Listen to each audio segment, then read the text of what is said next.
Welcome back to The Internal Journey. I'm your host, Cam Knight, author of nearly a dozen books in the area of mental and human performance.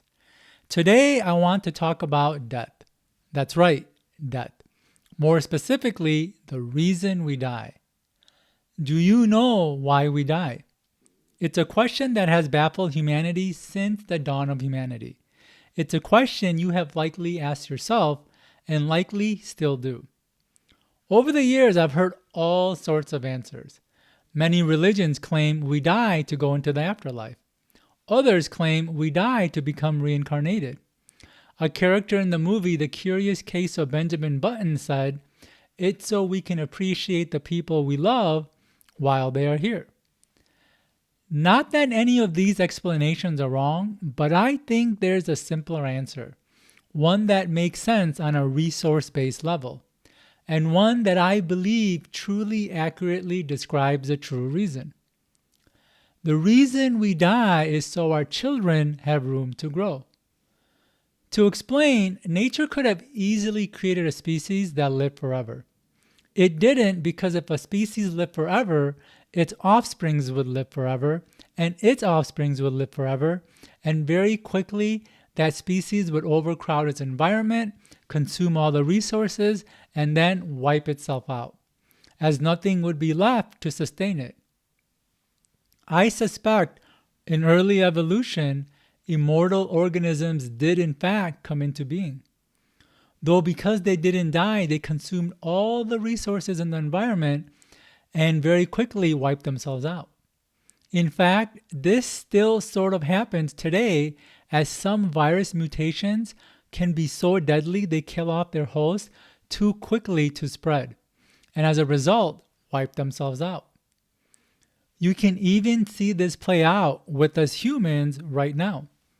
As humanity is evolving, creating safer environments, and overcoming diseases and disorders, we are living longer and longer, and as such, our population is growing more and more.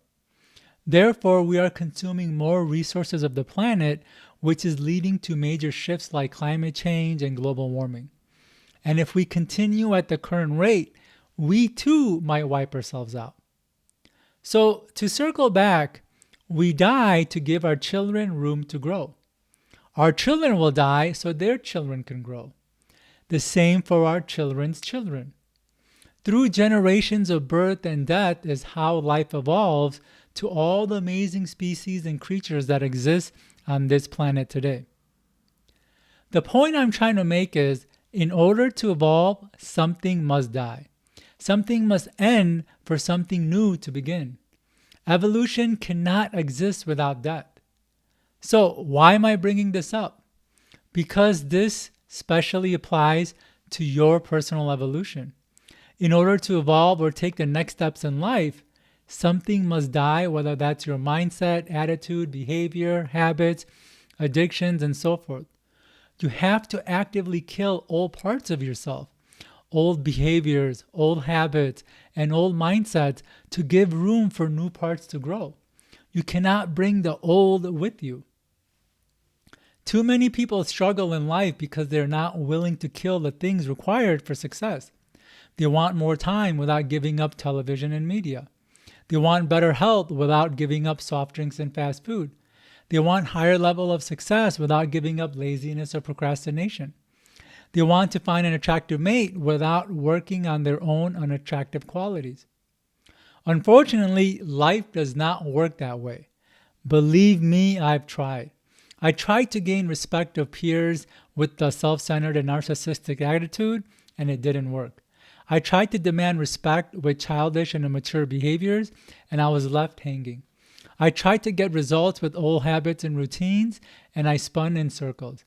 I tried to find a quality partner with all my flaws, and I crashed and burned.